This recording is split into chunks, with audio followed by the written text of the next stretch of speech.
이름 모른 꽃들이 만개한 화창한 어느 봄날. 이쉐이, 이쉐이, 이쉐이. 알았어.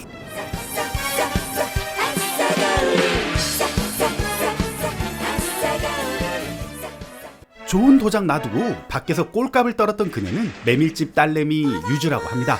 가게를 운영하던 아빠가 돌아가시고 어쩔 수 없이 엄마와 알바생이 운영을 하는데 그녀는 절대 안 도와주고 맥주만 탐내는 아주 철없는 가스나였죠.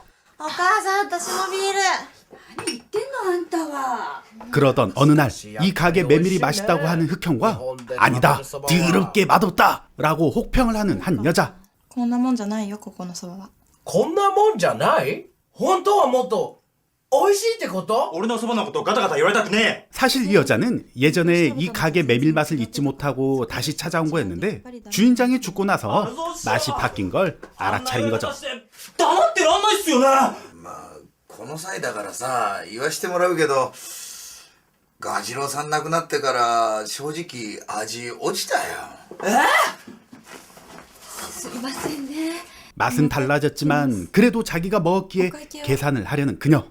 2100円になります。 그런데 생각보다 비싼 가격에 그녀는 냅다 튀고 맙니다. 저거 또라이네 진짜. 그날 저녁 엄마는 딸내미 유주에게 돌아가신 아빠의 유언장을 보여줍니다. そんなのあったの？ 水へ 아빠의 유언은 본인이 죽고 나서 메밀의 맛이 바뀌면 가게 문을 닫으라는 것과 배다른 딸이 있다는 전혀 개연성이 없는 내용이었죠. 二人の娘って。あんたが生まれる前にね、他の人に産ませた娘さんがいたんだって。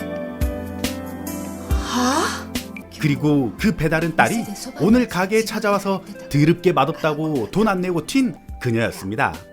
どことなく身元が。 바람 펴서 배다른 딸을 낳았는데 쓸데없이 해맑은 아빠. 다음날 뻔뻔하게 집에까지 찾아온 이 가스나는 메밀이 더럽게 맛없다며 얻는 가게를 문 닫으라고 합니다. 그리고 난데없이 그 흑형과 함께 다른 가게를 오픈하겠다고 개쌉소리를 짓거리는 그녀. ふざけんなよな。ジョージはアメリカでイタリアンやってるんです。 지렸다! 라고 외치는 유주. 이제 유주는 예전 아빠가 했던 메밀의 맛을 살리고자 난데없이 요리 특훈을 한다고 깝치기 시작합니다. 그렇게 가게의 조리 도구를 죄다 가져온 유주. とっくん。あの女に本当の成瀬のさらしなそば。 메밀 만들 도구가 없는 가게는 그렇게 임시 휴업을 하게 되고 이 상황이 어처구니가 없는 엄마. 한편 단 한 번도 메밀을 만들어 본 적 없는 유주는 메밀 육수를 만든답시고 일단 아무 재료나 막 쳐넣습니다. おい、そんな適当に。 그런데 충격적이게도 이게 맛있습니다. どう？俺のよりは全然。 그리고 지 자신감에 돌아가신 아빠를 디스하는 유주. 이제 본인이 만든 메밀 시식회를 하지만 육수보단 면이 문제였네요. ツヤがないっていうか色気がないんだよな。 그렇게 면을 만든다고 특훈에 들어가는 유주 덕분에 또 가게는 임시 휴업을 하게 되고 이 상황이 어처구니 없는 엄마는 이제 술까지 더 마십니다. 제정신이 아닌 유주는 면을 잘 만들기 위한 특훈이랍시고 반죽할 때 필요한 손목에 스냅을 얻고자 물수제비를 던집니다. 저거 진짜 또라이 아닌가? 아니 그런데 특훈의 성과인가요? 한결 가벼워진 손놀림으로 반죽을 하는 유주. 자, 그렇게 두 번째 시식회 시간이 돌아왔습니다. 아니 근데 물수제비가 효과가 있다고? 다들 맛있다고 하네요. 見事だね。うまい。超うまいよ。 그런데 또 혼자만 더럽게 맛없다고 하는 그녀. 違う。 열받은 유주는 어금니 꽉 깨물고 다시 특훈에 들어갑니다.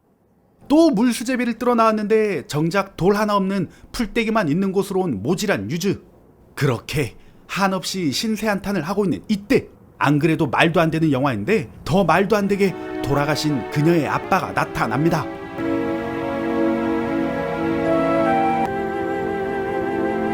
이게 대체 뭔 짓거리의 스토리인지 모르겠지만 죽은 사람이기에 대사 한마디 없고 난데없이 아빠를 따라가는 유주. 유주는 여전히 대사 한마디 없는 아빠의 가르침으로 메밀 만드는 방법을 마스터합니다. 그렇게 다가온 지긋지긋한 세 번째 시식회. どうぞ。 메밀을 만들라고 했더니 이상한 비빔면에 적잖이 당황해하는 그녀. 그녀는 드럽게 먹기 싫은데 억지로 꾸역꾸역 처먹다 난데없이 쳐울기 시작합니다.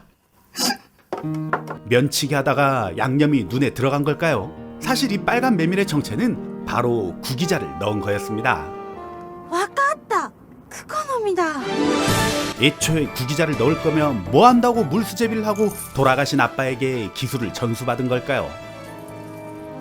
이런 말도 안 되는 스토리의 영화가 이상하다고 느낀 흑형은 난데없이 팩트를 날립니다.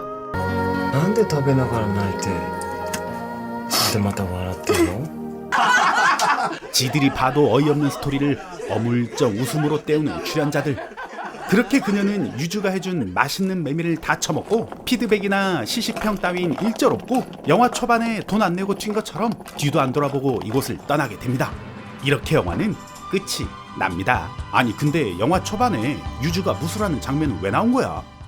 아싸 가오리의 리뷰를 재미있게 잘 보셨나요? 이게 대체 뭔 짓거리의 영화인지 감도 안 잡히는 이 작품은 재패니스 식객열전 소바거리라는 영화입니다. 국내에는 2008년도에 개봉을 했고 개봉 당시 포스터에는 5가지 음식으로 5가지 여자를 요리하라! 라는 이상한 개소리가 적혀 있었습니다. 왜 5가지 음식으로 표현을 했냐면 일본을 대표하는 5가지 음식을 재패니스 식객열전이라는 이름 하에 총 5편의 시리즈 영화로 만들었기 때문이죠. 5편...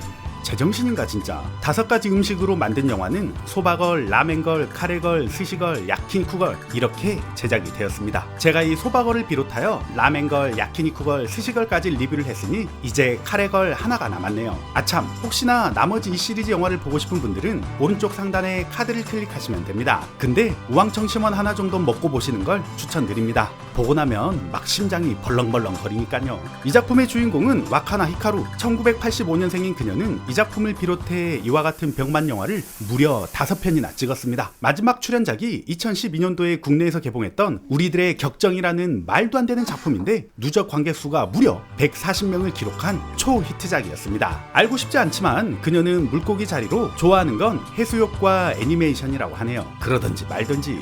감독은 히로타 미키오. 이 감독도 제정신이 아닌 게 재패니스 식객열전 소바거를 이따오로 만들었으면 정신을 차릴 것이지 무려 2010년까지 여러 작품을 만들었고 그의 마지막 작품인 여비서가 국내에서 개봉을 해서 누적 관객수 75명이라는 대박을 쳤습니다. 지금은 뭐 하는지 모르겠는데 그 뒤로 소리 소문 없이 사라져버린 비운의 감독이죠. 여배우고 감독이고 나발이고 마지막 남은 카레거를 리뷰할 생각에 저는 벌써부터 머리가 아파오네요. 그럼 저의 리뷰를 보신 모든 분들이 행복하시길 바라며 저는 또 다른 재미난 작품으로 찾아오겠습니다. 아싸 가오리!